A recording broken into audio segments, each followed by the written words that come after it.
Hi guys, welcome to my channel. My name's Samantha and I make videos on intentional living, and today is going to be the first in a series of videos of budget videos where I go through everything that I've spent in the month. Now I know that there are a couple of days left in January, but I don't really expect to be spending any more money except for £30. That £30 will be spent because we're visiting friends tomorrow and I'm going to take them some chocolates, and they have a 2-year-old boy who's just had his birthday, so we're going to buy him a present. My spending tracker will be linked in the description below. It will be a Google read-only document for anybody who's interested and who wants to follow along. I won't be sharing my salary, but I will say that my full-time job is as head of video at a leading parenting website in the UK, and when you look up average salaries for that kind of role, that's exactly where I fall, average salaries in London. So without any further ado, let's get right into it. So the first column is what I spend on Jesmin, and I actually have my notes here on my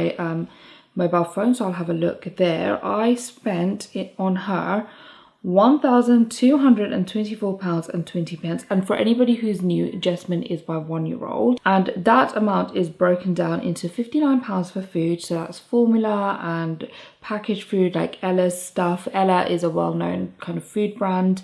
£117 for toys and books, £970 for childcare, and £30.20 for clothes, and £36 for furniture. So the big number that jumps out at you is obviously childcare, and we have found a nanny for Jesmin.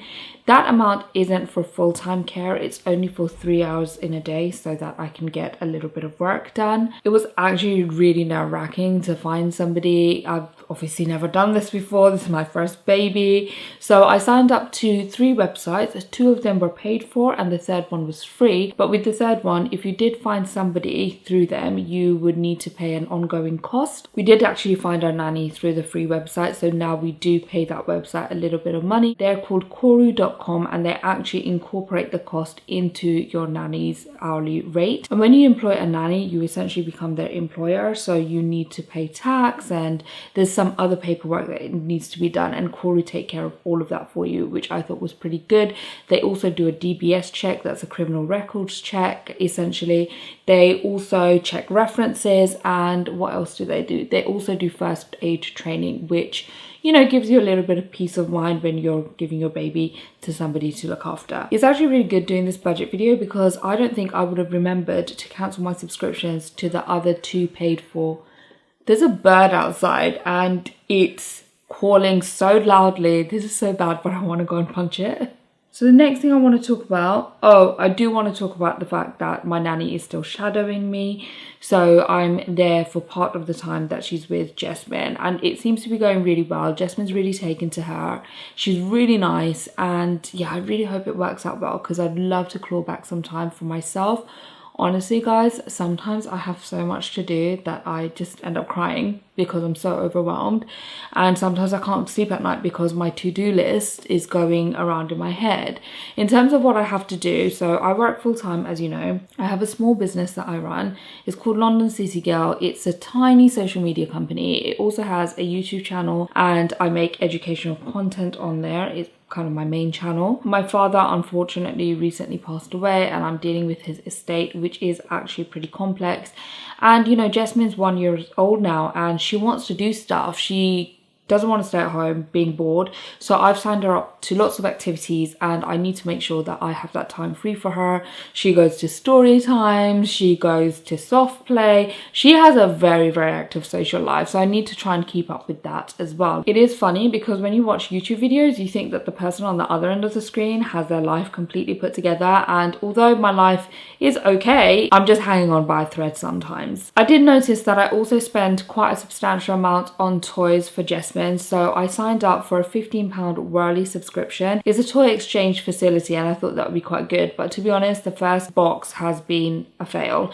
Jesmin didn't like either of the two toys that I chose. One was a microphone, which I thought you'd sing into it and it would sing back to you or play back what you'd sung into it, but no, it's like super basic. It just plays nursery rhymes, and you know, Jesmin's, you know, she's 1 year old. Nursery rhymes are so 6 months old. She wants something a bit more fun. And I also got her an accordion type toy, and she doesn't like it because she doesn't like the sound that comes out of it. She's a bit scared of it, to be honest. So I'm going to try again, give back those toys and try and get other toys that she might like. To be honest with you, I'm not the best at picking toys for Jesmin. Everything that I buy, well, not everything that I buy, but most things that I buy she doesn't quite like. I always somehow miss the mark. Andrew's a lot better at picking toys, so it's probably best that I did sign up for the subscription rather than buy her things that she doesn't like. So in terms of the next big amount that I spent, it was £650, and that's for rent. Now that's only my portion of the rent. My husband and I's entire rent is £1,800 per month, and that's excluding bills. Andrew picks up the majority of our rent and the majority of our bills, and I pick up the majority of our childcare and things for Jesmin, so formula, food, etc, etc. That's kind of how we split the household costs. When I was looking back and preparing for this video, I did think that 650 was a little bit low, and I did actually speak to Andrew last night and ask him if I should contribute more, and he was really sweet and he said I didn't need to, but I do still think that I'm going to up it. I might start giving him £700 to £750. The next big amount is £302, and that's for tax. For my business, I pay tax twice a year, so that's obviously not going to be a recurring cost every month. So the next amount in terms of descending order was £62, which I paid for a birthday meal for Andrew. This is a really modest sum compared to some of the amounts that I've spent in previous years, but at this moment in time our lives are super busy and super expensive, so we have scaled back those kind of things. For eating out elsewhere, I see I've spent about £48. We did order in Oaxaca recently, my sister and I.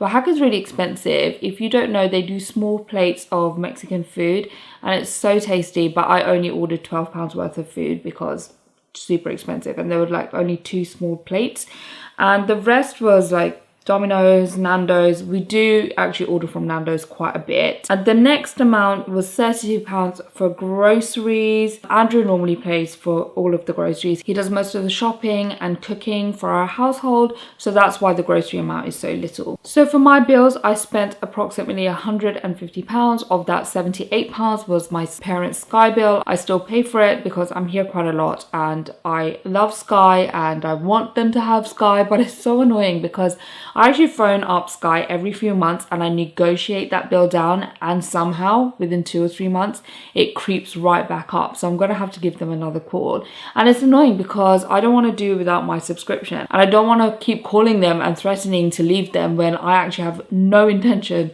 of leaving Sky. I've been with them for about 20 years now. Okay, something is going on with the birds around my house because they are going mental. It's like they're having a party. I think they're like a bunch of crows trying to mate with other crows, and you know, all power to them, I guess. So all in all, this month I spent over £2,500. It was a very expensive month. The majority of it was on childcare and rent. So childcare, rent and bills are pretty fixed, so I expect my costs going forward to be similar. I really hope that I can increase my income over the next few years.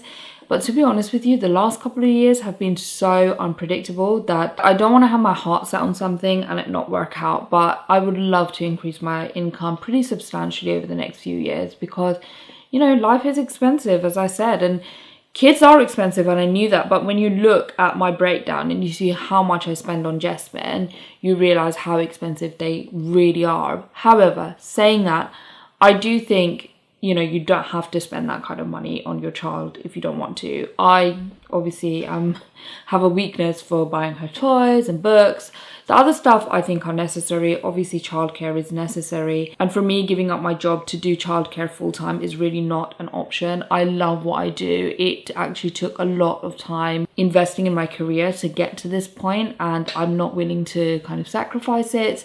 And I remember when I was the kid, and you know, I would always look at my mum and I'd see how much she did for us. I always wished that she had kept some of herself aside just for herself, and I'd like to think that when Jesmin grows up, she's not going to look at me and resent me, because I still make a lot of time for her, but I have to prioritize my career in addition to her being obviously the top priority. I think all in all, I'm still pretty frugal. I didn't buy anything for myself in terms of clothes or anything that I consider frivolous. As I said, I'm trying to scale back on the number of toys that I buy for Jesmin. I'm really enjoying creating this budgeting video and keeping track of my expenses, and I hope you guys enjoyed this video as well. I think I'm going to end it here. Hopefully as we go forward, I can be even more mindful of what I spend and maybe scale back in some areas where there is a bit of leeway. As always guys, thank you so much for watching, and I'll see you next time. Bye.